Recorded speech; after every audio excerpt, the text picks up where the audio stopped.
Hoje a gente vai falar um pouquinho sobre como a visão sistêmica ou então a constelação familiar podem estar diretamente relacionados a processos judiciais.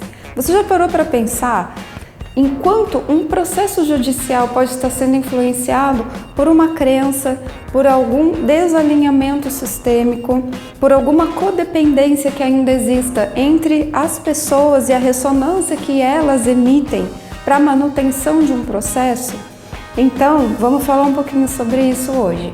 Imagine que a maioria dos processos judiciais que tem por aí estão lidando com conflitos entre pessoas. A gente sabe que um processo ou outro, a gente está falando de juros bancários, a gente está falando de algumas questões que elas são ainda maiores, porque nós estamos falando de uma instituição, por exemplo, as instituições financeiras, assumindo um padrão de comportamento que atinge várias pessoas. E aí a gente está tendo um olhar até mais coletivo, né, de quantas pessoas acabam se ligando a um pensamento de uma instituição financeira e se tornando codependentes dela por muito tempo, certo? E aí a gente gera demandas judiciais que vão manter essa codependência ainda por mais tempo, tá? Mas vamos voltar um pouquinho para conflitos pessoais.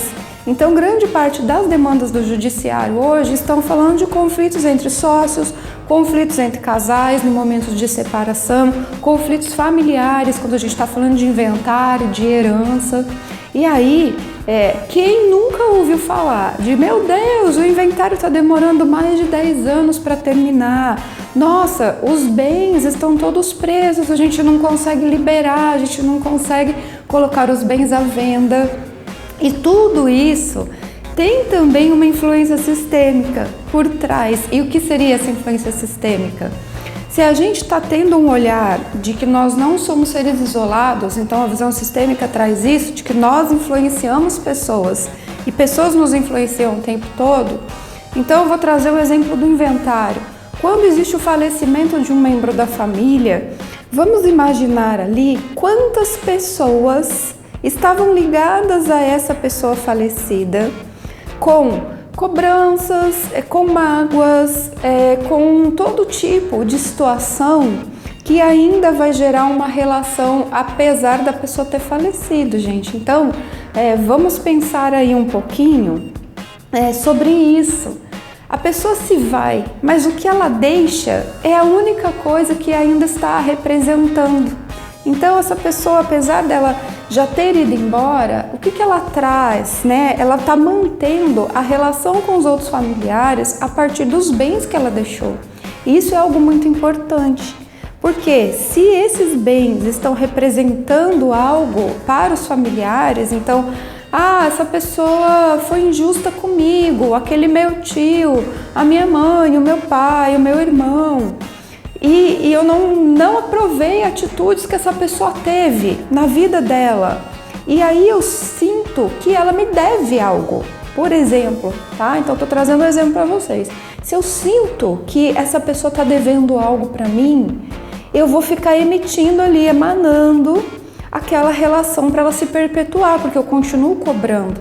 Só que eu não sou única, existem outros herdeiros. Então, quanto mais herdeiros, você também pode ouvir falar aí, quanto mais herdeiros no inventário, mais demorado ele fica. Por quê? Cada um tinha a sua relação com aquela pessoa.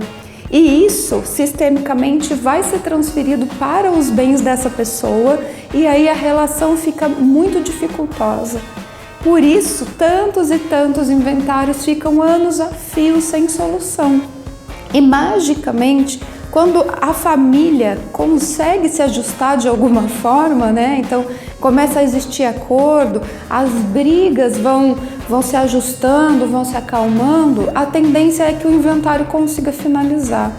E isso é para grande parte das demandas judiciais. Então, se você pensa em questões de divórcio e separação, questões de guarda de filho, muitas vezes este casal que está se separando tem as suas mágoas um com o outro, né? E transfere tudo isso para o processo, transfere isso muitas vezes para a guarda da criança, que é uma questão muito importante que a gente vai falar em outro vídeo, inclusive sobre alienação parental.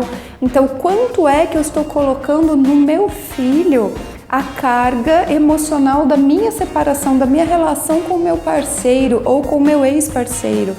E aí, quando vai haver guarda, pensão, tudo isso, a gente vai inconscientemente transferindo para o processo e muitas vezes até para o advogado, né?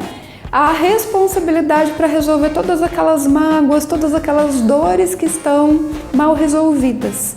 E é claro que se isso acontece, os processos vão durar sem fim e muitas vezes você vai passar 10 anos tentando se separar e não consegue se separar.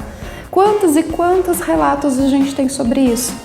Então, nós temos o costume de culpar o judiciário e o judiciário tem a sua responsabilidade sim sobre os processos, mas a gente tem que dar um passinho para trás e começar a raciocinar sobre o seguinte: por que será que a separação de uma pessoa demora, por exemplo, 6 meses, 1 ano e de outras pessoas demora 5 anos, né? 10 anos?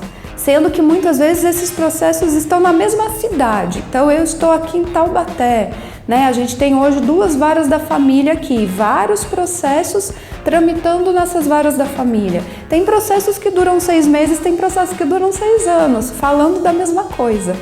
Então, existem fatores além de somente o que a gente fala da morosidade do judiciário, de processos ficarem paralisados ou não por muito tempo. Isso é uma questão do judiciário, mas a gente tem que olhar para a nossa questão também. E se a gente começar a pedir para nós mesmos, né, você que pode estar passando por um processo que parece não ter fim, pense em como você pode contribuir com essa solução. Porque o mais importante para a gente olhar nisso é o seguinte: quando a gente leva um conflito para o judiciário, a gente precisa ter aquela visão de que o conflito é nosso. E o judiciário, ele está trazendo a lei para ajustar um conflito, para tentar uma resolução de um conflito que você não conseguiu, mas o conflito continua sendo seu. Então você é sempre o promotor da solução, junto com, obviamente, as outras partes que estão envolvidas. Então, quando existe uma abertura para que talvez aconteça uma conciliação, para que possa se ter um jogo de palavras em que um consiga entender o que o outro está expondo, né? Que exista abertura. Quando existe essa abertura, a tendência é que haja uma resolução. Inclusive, é possível fazer acordo a qualquer momento do processo, né? Então, até mesmo quando você já passou de fase de audiência de conciliação, se houver essa abertura, é possível ainda se estabelecer um acordo. Então, se você está passando por isso ou conhece alguém que está nesses entraves, a minha dica para tudo isso é: olhe quais são os fatores que estão envolvendo o conflito, além do processo. Então, qual é a sua parte de responsabilidade que ainda está mantendo essa codependência, talvez, ou a responsabilidade também que vem das outras partes. E aí existem movimentos que podem ser feitos, inclusive uma constelação familiar, para poder trazer uma visão diferente. Então, se você não tem clareza sobre esse assunto e fala: pô, mas eu tenho um processo de muito tempo, nem imagino o que pode estar influenciando esse processo a não finalizar. A constelação familiar pode ajudar nisso. Então você pode trazer na constelação processo, muitas pessoas não sabem disso, que a gente pode constelar processos judiciais. Então é uma das ferramentas que pode te ajudar. O importante é: tenha consciência de todos os fatores que estão envolvendo o problema que você tem hoje. Não jogue a responsabilidade apenas para um fator ou somente para o judiciário. Enxergue além. Procure ter mais consciência sobre o seu conflito. Esse é o recado que eu deixo hoje aí para você.